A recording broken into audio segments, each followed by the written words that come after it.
Once there was a jester who lived in sheer poverty. He was required to support his family and had to act quite fatherly.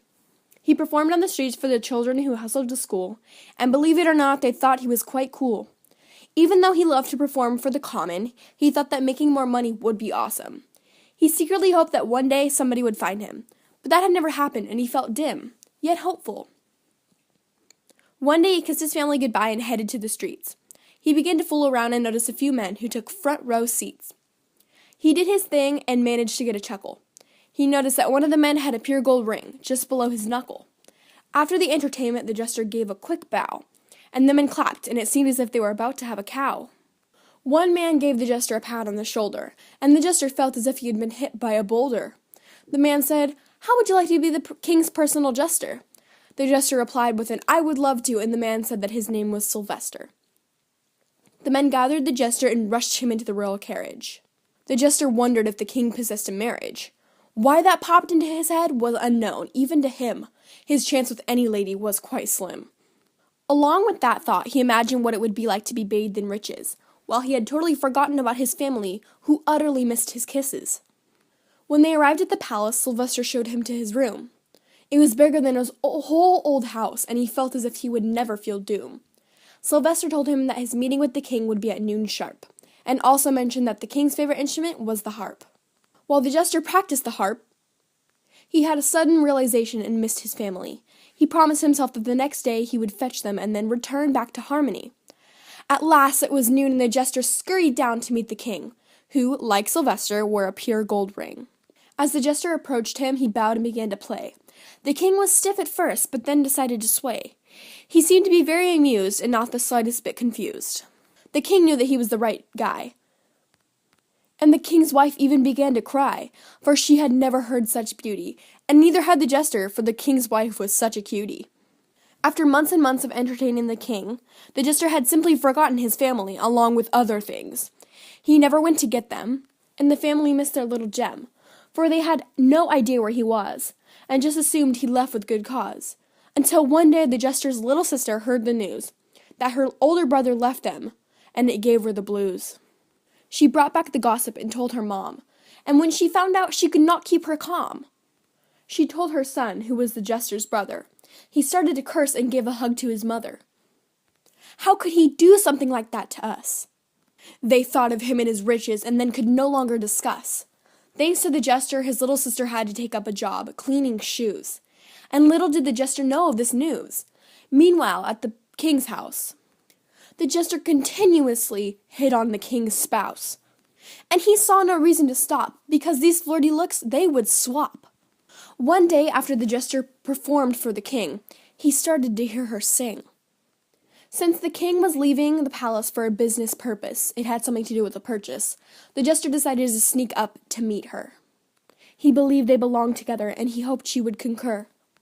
He checked for people, and when the coast was clear, he entered the room, and the instant he did, he was met by her perfume. As he knocked on her door, she got quite frightened, but as soon as he told her his intentions, she was enlightened. The rest was history, but the problem was that it was not a mystery. For Sylvester had seen this affair, and he knew that the jester was in for a scare. For years the jester met the king's wife whenever he could. Sylvester decided to tell the king because he feared he never would. He went to the king's throne and kissed his ring. Why? Because he was the king. "I have something very upsetting to tell you," said Sylvester. "It's about the jester." The king was confused as to why Sylvester would want to talk about his friend, the jester.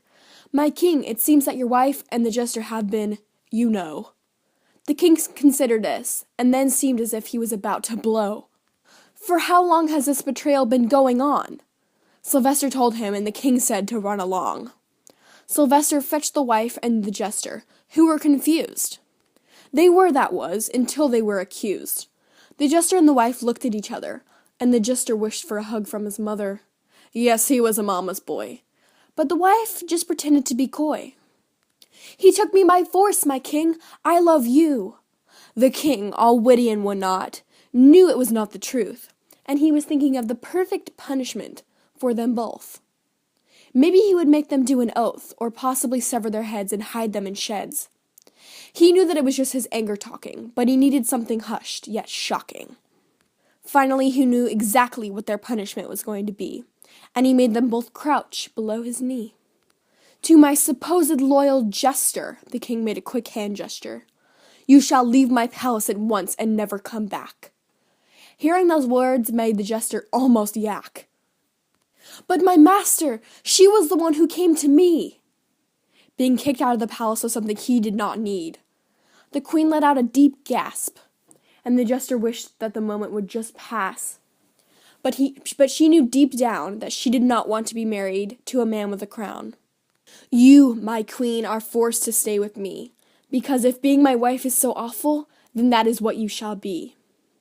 She quickly stated that it was not awful at all, but the king knew that one day he would make her bawl, for he would be the worst husband a woman could ever marry, and that was a burden she would have to carry. Just as the queen and the jester were taken away, they glanced at each other and were instantly filled with dismay. The queen was locked in her room, filled with doom. The jester was forced to pack his things and was forced to give back his rings. As he walked out of the palace door, he kept his eyes on the floor. He was not given a ride home in the carriage from the driver Jerome. Instead, he walked 16 miles all the way to the village, where most of the people seemed to be quite privileged. Kids were running around with new coats, and townsmen showed off their fancy new goats. The town seemed to prosper, and everyone seemed quite proper. He asked a group of girls, who said that the town found a bunch of pearls. This was music to the jester's ears, for the jester was glad to hear that his family did not suffer during all those years. He tried to put the image behind him, because it made him feel grim. He ran down to Rosebud Drive and started to do the jive, for he had missed his family, and he burst into their home happily. As soon as they saw him, their expressions turned to disgust. Their minds were filled with distrust. Get out, you are not welcome here. The jester was surprised and even shed a tear. He stumbled outside and had nowhere to go. He should have known that family is better than fame, and choosing to forget them is lame.